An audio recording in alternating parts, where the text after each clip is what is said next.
रामकृष्ण परमहंस की धर्म पत्नी शारदा मणि महिलाओं का अलग सत्संग चलाती थीं। उनमें अधिकांश धार्मिक प्रकृति की और संभ्रांत घरों की महिलाएं आती थीं। एक महिला सत्संग में ऐसी भी आने लगी जो वेश्या के रूप में कुख्यात थी। इससे अन्य महिलाएं नाक भौं सिकोड़ने लगीं और उसे न आने देने के लिए माताजी से आग्रह करने लगीं। इस पर माताजी ने कहा, सत्संग गंगा है, वह मछली मेढकों के रहने पर भी अशुद्ध नहीं होती। तनिक सी मलिनता से ही जो अशुद्ध हो जाए वह गंगा कैसी। तुम लोग सत्संग की शक्ति पहचानो और अपने को गंगा के समतुल्य मानो। नमस्कार मित्रों, आज आपके लिए बहुत सुंदर भक्ति गाथा लेकर उपस्थित हैं। आज की गाथा है कालजयी बनाती है भक्ति। मित्रों, देवर्षि नारद जब भाव समाधि से जागे तो उनकी आंखों से भाव बिंदु झर रहे थे। भावों की प्रगाढ़ता के कारण उनका मुख आरक्त था और देह में एक सात्विक कंप हो रहा था। उनकी भाव चेतना प्रस्फुटित हो रहे इस भक्ति के उद्रेक ने वहां उपस्थित सभी ऋषियों व देवों के समुदाय को भक्तिमय कर दिया। इन्हीं क्षणों में महागायक गंधर्वराज तुम्बुरु अपनी गायक मंडली के साथ आ पहुँचे।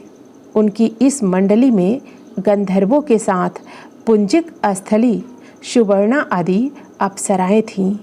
इन्हें देवराज इंद्र की सभा में सूचना मिली थी कि देवात्मा हिमालय के गुह्या क्षेत्र में देवर्षि नारद के सानिध्य में सप्तर्षि मंडल भक्ति संगम कर रहा था। भक्ति के इस आकर्षण ने तुम्बुरु के अंतस को बलात् खींच लिया। इस आकर्षण का एक कारण देवर्षि का सानिध्य पाना भी था।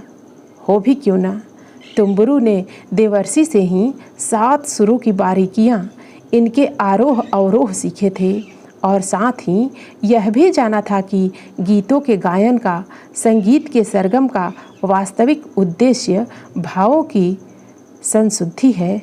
भावों की सच्ची साधना में कला निखरती है। इस सत्य को जानने वाले तुम्बुरु ने आते ही अपने अनुचरों अप्सराओं के साथ ऋषियों को प्रणाम किया, देवर्षि की चरण रज ली और फिर वहाँ के पवित्र उद्रेक से स्पंदित होकर शिव शिव, नारायण नारायण, जय जगजननी माँ का कीर्तन करने लगे। भगवान नाम के इस पवित्र नाद से हिमालय की चैतन्यता में चित्त शक्ति का चिद विलास होने लगा। प्रभु नाम के साथ हो रहे कलात्मक नृत्य के आहत स्वरों से सभी के अनहद कमल बरबस खिल उठे। साथ ही सभी में भक्ति के नए सूत्र की प्रतीक्षा जाग उठी। ऋषियों ने अनुनय भरे नयनों से देवर्षि की ओर देखा। देवर्षि अभी भावों की गहनता से पूरी तरह से उभरे नहीं थे, फिर भी उन्होंने ऋषियों के अनुरोध को स्वीकारते हुए बड़े ही मीठे स्वरों में अपना नया सूत्र कहा। यत लब्ध्वा पुमान सिद्धो भवति, अमृतो भवति, तृप्तो भवति। सूत्र की इस अनुभूति के साथ उनकी आंखें महर्षि मार्कंडेय के मुख पर जा टिकी।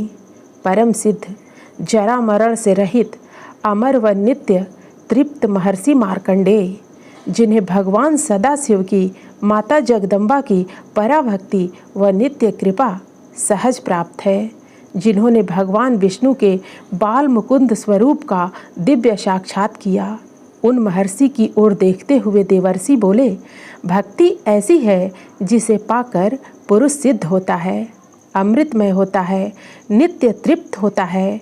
इस सूत्र की साकार उपस्थिति महर्षि मार्कंडेय हैं। इनके जीवन की अनुभूतियों में ही इस सूत्र की व्याख्या है।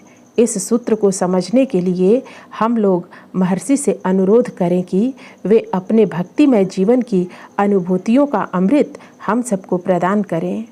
परम भक्त नारद के इस कथन के साथ ऋषियों एवं देवों ने महर्षि मार्कंडेय की ओर निहारा। महर्षि पुलह ने तो उन्हें सभा मध्य लगे उच्च आसन पर पधारने का अनुरोध किया। कल्पजीवी महर्षि ऋषियों के इस अनुरोध को अस्वीकार न कर सके। वे बड़ी सहजता से पुलह व क्रतु के पास आकर बैठ गए। इसी के साथ उन्होंने अपनी अंतर्दृष्टि से स्मृति कोश को निहारा। वहाँ उन्हें भगवान सदाशिव एवं भवतारिणी माता आशीष देते नजर आए। उनके पावन स्मरण ने मार्कंडेय ऋषि को पुलकित कर दिया और वे कहने लगे, मेरे पिता महर्षि मृकंडु एवं माता सुयसा ने मुझे शिव भक्ति के प्रसाद के रूप में पाया था। श्रद्धेय माता मुझे बचपन में समझाया करती थी, पुत्र, जीवन का सार प्रभु का नाम है। इसकी सार्थकता भक्ति में है। भक्ति का अर्थ उदारता, सहनशीलता, पर दुख कातरता, सहज निष्कपटता है। जो नर में नारायण की झांकी देख सकता है वही भक्त है। माता के वात्सल्य एवं पिता के संरक्षण की छाह में मुझे भक्ति के तीनों चरणों उपासना, साधना एवं आराधना की सहज सीख मिली। भगवान सदाशिव का स्मरण, उन महाकाल का ध्यान, यही मेरी उपासना थी। कठोर व्रतों का पालन, तितिक्षामय जीवन, शरीर, वाणी व मन पर महासंयम को मैंने अपनी साधना का रूप दिया था और जीव में शिव का अनुभव करते हुए उनकी सेवा में तल्लीनता मेरी आराधना थी। इसी क्रम में मेरा बचपन गुजरा और किशोर वय आ पहुंची। जैसे जैसे मैं किशोरावस्था में पहुंचने लगा, पता नहीं क्यों मेरे पिता उदास होते गए। मेरी माँ की आंखें भी भरी भरी रहने लगीं।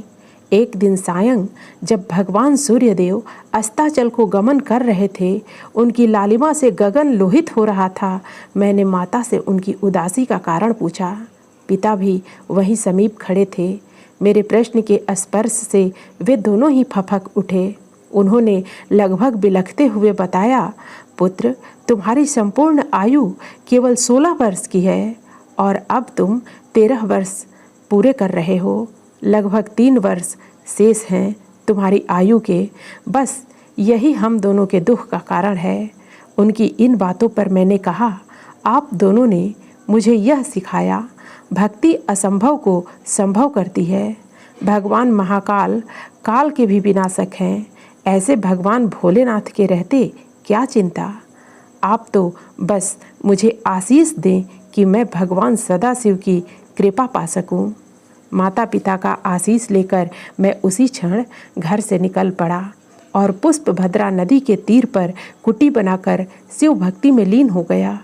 नियमित पार्थिव पूजन, यजुर्वेद के महामंत्रों से प्रातः सायं रुद्राभिषेक, रुद्राष्टाध्यायी का पाठ, संध्या गायत्री के साथ महामृत्युंजय मंत्र का जप, अहर्निश भगवान भोलेनाथ का स्मरण मेरी दिनचर्या बन गई। नित्य प्रति मेरा विश्वास दृढ़ होने लगा कि भक्ति से कुछ भी संभव है। कुछ यानी कि कुछ भी। दिन, महीने, वर्ष बीतने लगे और एक दिन वह घड़ी भी आ पहुंची जिसके लिए मेरे पिता, मेरी माँ डर रहे थे। संध्या की बेला थी। मैं रुद्राभिषेक पूरा करके मृत्युंजय स्तोत्र से शिव स्तवन कर रहा था। तभी कंचलगिरी के समान भीम भयानक आकृति लिए कालदेव आ पहुँचे। मैंने उनकी मनसा जान ली और उनसे कहा, ठहरो, पहले मैं अपना स्तवन पूरा कर लूँ, तब मैं तुमसे बात करूँगा। परंतु अधीर कालदेव को भला इतना कहाँ धैर्य। उन्होंने क्रोधपूर्वक मुझे ग्रसना चाहा, परंतु तभी काल की क्रोध भरी हुंकार के साथ भगवान महाकाल की महाहुंकार वहाँ गूंज उठी। उनके चरण प्रहार से कालदेव पीड़ित होकर दूर जा गिरे।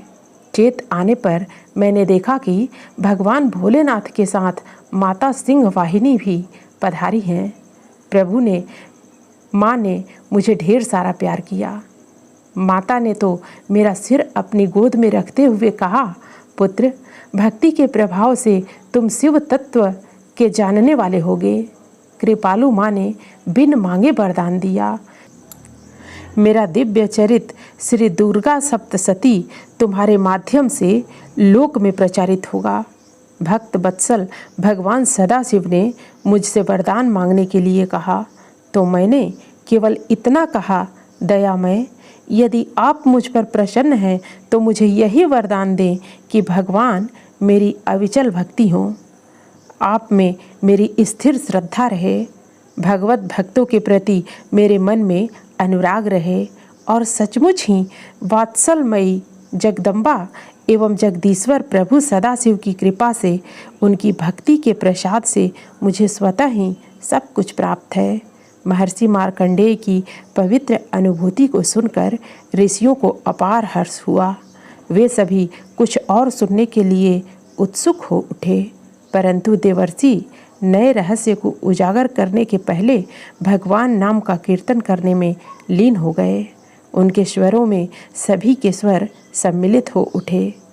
मित्रों, फिर मिलते हैं अगली प्रस्तुति में नई कहानी के साथ। धन्यवाद।